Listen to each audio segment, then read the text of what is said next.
lots of others right through their day. Robert, stick it out, honey.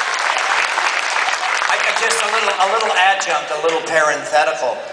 Maybe Ken remembers this night, but it was god-awful cold in the deep San Fernando Valley. Yeah. Out in the junkyard.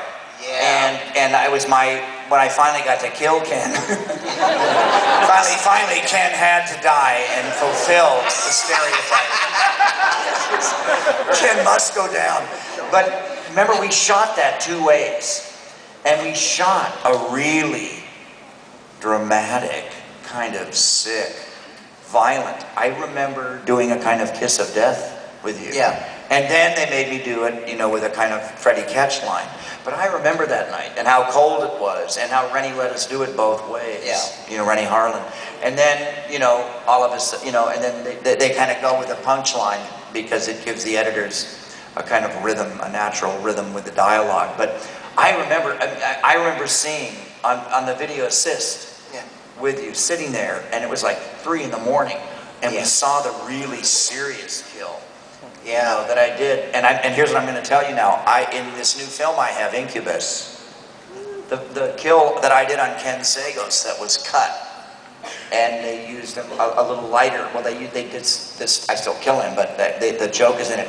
I kind of borrowed the dramatic moment in this new film a little bit, because remember there was kind of like a hug and a kiss of death. It was sad. It was very emotional because all I could think about was my last check.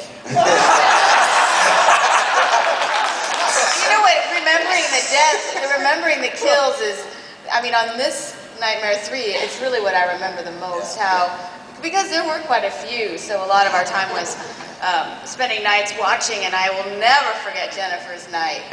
Because each kill really took up almost a whole day, but not much more than that. But it was like the whole day's activity was Jennifer Rubin, Taryn, right? Taryn's gonna die today, and first the hair that had to go up. And I was not a punk rocker, and I was not hip at all. And so watching them do it, I was totally fascinated. Like, that's how they do mohawks? Oh my gosh. And then she gets into this leather outfit that, oh my God, it was sublime. It was so hot. And then it comes time to, like it's 2 in the morning or something, Jennifer, you should talk about that, because you had to do a lot of takes of that death, as I remember. She was fine. She was fine. But the director, had this something he was looking for that I just remember being very elusive. Well, I do remember you being the center of the storm and the calm part of the storm, where the Wizard Master and we all found our true powers. So Heather, that was you. Oh, really nice. Oh, thank you. I think what Heather's referring to, though, Jennifer, and I talk about this a little bit in my book, but Jennifer's junkie track marks, they looked at the piece of film when they did all of Jennifer's effects. They looked at it upside down, or they flopped it somehow. So Jennifer went through this incredible matching makeup on her arms and everything. Am I right now? Well, right, because when we started with the arm, the little mouth suckers, it was too small, so we ended up using the back of my leg, and then my head was actually supposed to explode, and we glued condoms onto my head, and to have them explode, and they didn't explode. And we had heads and bodies, and I don't really remember my stuff as much as I remember. What was your line like when you turn beautiful? You're like, I'm wicked and I'm bad. Oh, I'm beautiful and bad. Yeah, that line. I'm beautiful and bad. I think that was stuck in your throat a couple times. I remember. Why? What? I don't know. I remember you kind of had a hard time saying that the first 2 or 3 takes. I don't know. I remember you struggling with that line. I struggled through the whole thing.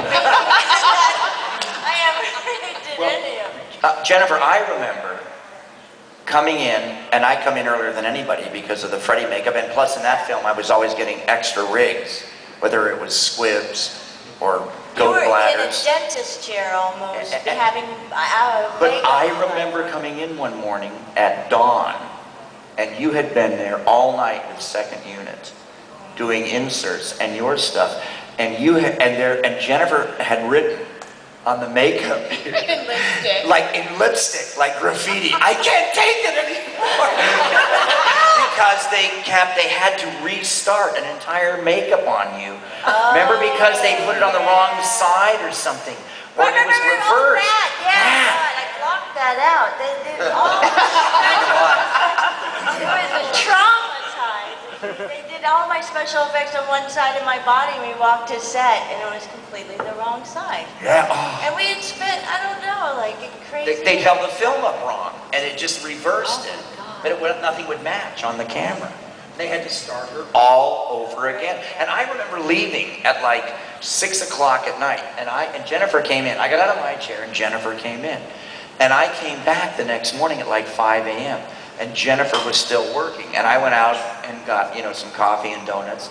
And then when I finally got in the chair, there was this sad, scrawled lipstick message all over the mirror, trailing off. And Jennifer had written, "Don't come back in here ever again.